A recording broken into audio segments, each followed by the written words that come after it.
Breaking news right now on CBSN Denver. A curfew is now in effect here in Denver, but thousands of people are still gathered downtown to protest the death of George Floyd. He is the black man who died following an arrest by a white officer in Minneapolis.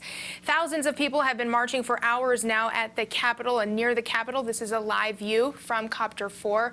Of course, folks are making their voices heard as they gather outside of the Capitol. Again, a curfew that just went into effect. And we have Mayor Hancock joining us right now. Mayor, thank you for being with us. I just want to get your input right now as thousands of protesters remain out despite the curfew. I mean, they're peaceful. That's what we've seen all night. They've even been chanting peaceful protests. So I want your reaction to that right now. Well, first of all, Kelly, good to be with you tonight. And that's all we've asked for from day one is as we protest, please do so peacefully. And, we all stand united with, under the cause and certainly believe in the voice and the message that the group wants to deliver. We just asked everyone to do it peacefully. So they're doing exactly what we've asked them to do over, from the very beginning of this tragedy. I would imagine, though, you probably expected folks to not necessarily abide by the 9 o'clock curfew. I mean, I would guess then you're probably not surprised then that there are thousands of people that still remain out in Denver right now. Well, Kelly, let's remember why we have a curfew in the first place. There were, a small group of folks who decided not to protest peacefully, who actually were very intentional in their efforts to be disruptive and to incite violence and incite vandalism. And so we had to implement the curfew to give our law enforcement officers who were trying to move the crowds along tools in which to create predictability, but also to begin to encourage everyone to move along at a certain hour of the night. Because what was happening was late at night we were seeing, or as the night fell, we saw people start entering to these peaceful protests, by the way, which were the vast majority of all demonstrations we've had, and we're grateful for them. But began to incite confrontation with the police. And so the curfews were needed.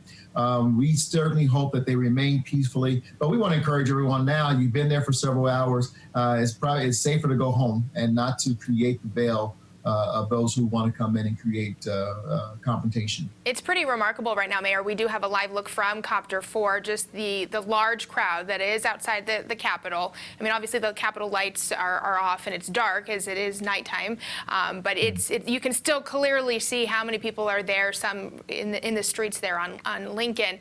And you kind of hit on this, Mayor. We have noticed, though, that the Denver police have changed their strategy when responding to these protests tonight, of course, marking night 6, at least of the protests here in Denver. First, officers were very much making themselves present and enforcing the curfew, even combative at times with some of those instigators and agitators. Well, now it seems they're keeping their distance, at least until midnight, like what we saw last night. So can you speak to that change and why that is?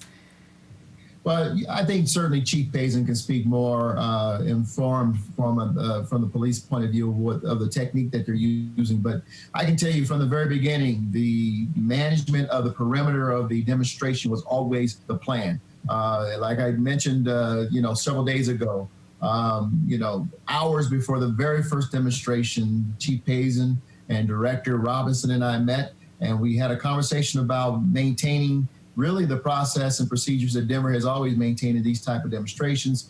Police officers are there to maintain safety, to really be on the perimeter, not really engaged, and as long as everything went well, they will stand back. And it seems as if that they've gone back to that strategy. But let me just say again that many of the confrontations that have occurred over the last few days were due to folks who decided to launch projectiles to our officers or in our officers' directions, and they've had to respond to protect themselves and other demonstrators as well as property. And so hopefully, God willing, we'll continue to have that kind of peaceful protest tonight, and hopefully people will get the sense that they can move on as soon as possible and observe the curfew.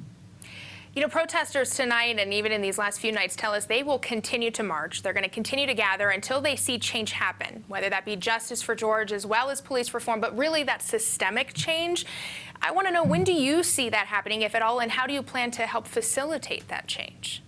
Well, you know what? Conversation is very important. Dialogue is extremely important. We should continue these dialogues. The reality is whether or not these type of demonstrations are practical, they are certainly very intensive, they're very costly. But the reality is that if we are going to make progress, we got to sit down and go to work. After each of these type of tragedies, whether in Denver or around the nation, where we've had Denver come together and have a demonstration against the injustices perpetrated against people of color, particularly African American men.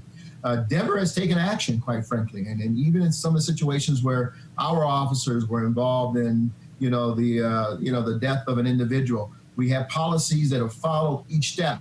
But that's when we've sat down and we've worked through, in partnership with the community, these policies and really had some very vulnerable and bold conversations about the city that we want to be. And so at some point, these demonstrations have got to cease, allow for the public realm to rest and breathe a little bit. But the fact is we have to go to work and we have to sit down and recognize that this systemic racism was something that started with our very first stand in terms of slavery and has been built on and built on and built on over centuries.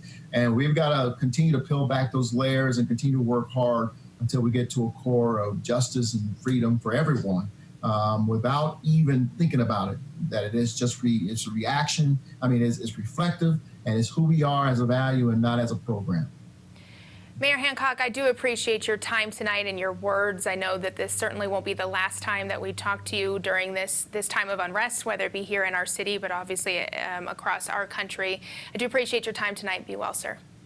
As always, Kelly, thank you. Thank you.